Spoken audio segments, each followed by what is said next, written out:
The Netherlands, with its tranquil canals and charming, quiet bridges, seems like a fairy tale landscape.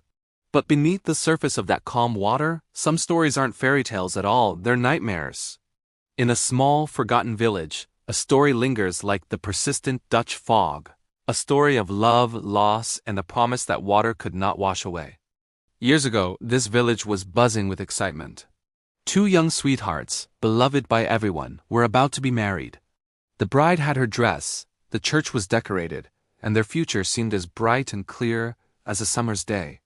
But the night before the wedding, a fierce storm rolled in from the North Sea. The groom, needing to cross the canal one last time to get home, untied his small boat, confident in his knowledge of the local waterways.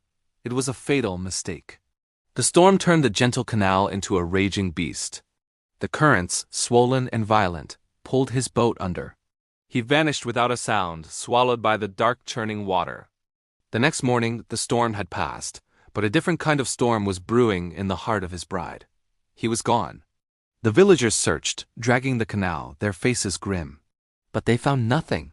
His bride, however, refused to accept the terrible silence. She refused to believe he was gone forever.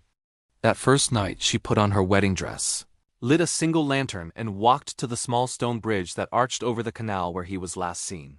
As the fog crept in, she stood there, her light a tiny trembling star in the gloom, whispering his name into the damp, cold air. She did this every single night. The entire village watched, their hearts breaking for her. The white of her dress became a familiar, ghostly sight against the deepening twilight. Days turned into a week, and then the inevitable happened. The search party finally found his body, washed ashore miles downriver. The news fell like a stone upon the village. But when they looked at the bride, standing faithfully on her bridge, no one had the heart to tell her the truth. How could they extinguish that last desperate flicker of hope? So they lied. "He's alive," they told her, their voices soft with pity. "He was found far away, but he's making his way back to you. Just keep waiting." And so she waited. Her vigil continued, night after night, her hope fueled by a well-intentioned, devastating lie. The villagers would see her silhouette, a pale specter of love, her gaze fixed on the empty path. Then one night, the waiting ended.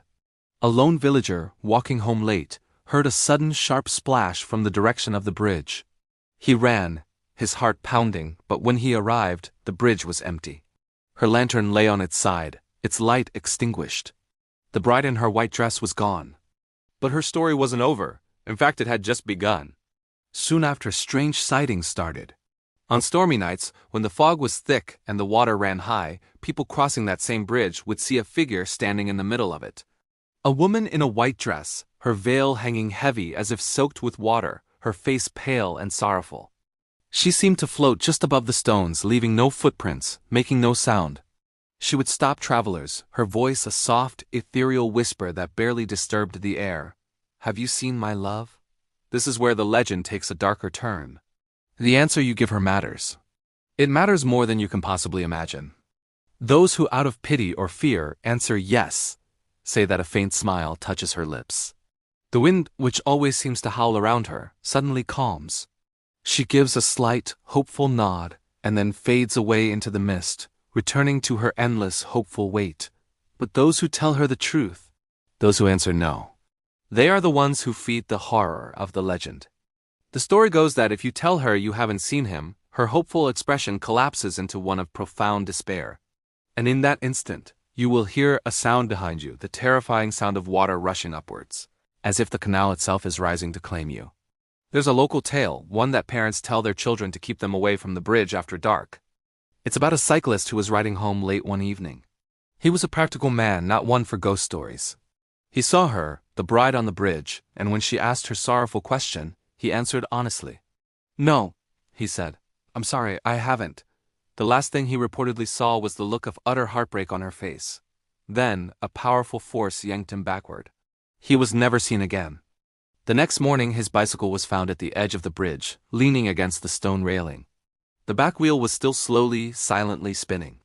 It was as if he'd been pulled right off the seat and dragged into the depths below. The local people don't believe she is evil or vengeful. They believe she is trapped by a terrible loneliness. She isn't angry at the lie the villagers told her. She is desperate for the truth. They say she doesn't want to drown alone, night after night, in her sorrow. She wants someone to finally confirm her worst fear, to share in her heartbreak and fall with her into the cold, dark water, so her lonely vigil can finally end. So if you ever find yourself wandering through the Dutch countryside, crossing a narrow stone bridge over a dark canal late at night, be careful. If the mist grows thick and you see a lone figure in white waiting in the middle of the path, whatever you do, don't stop, don't speak. And above all, don't answer her question. Just keep walking, quicken your pace, and don't, for any reason, look down at the water.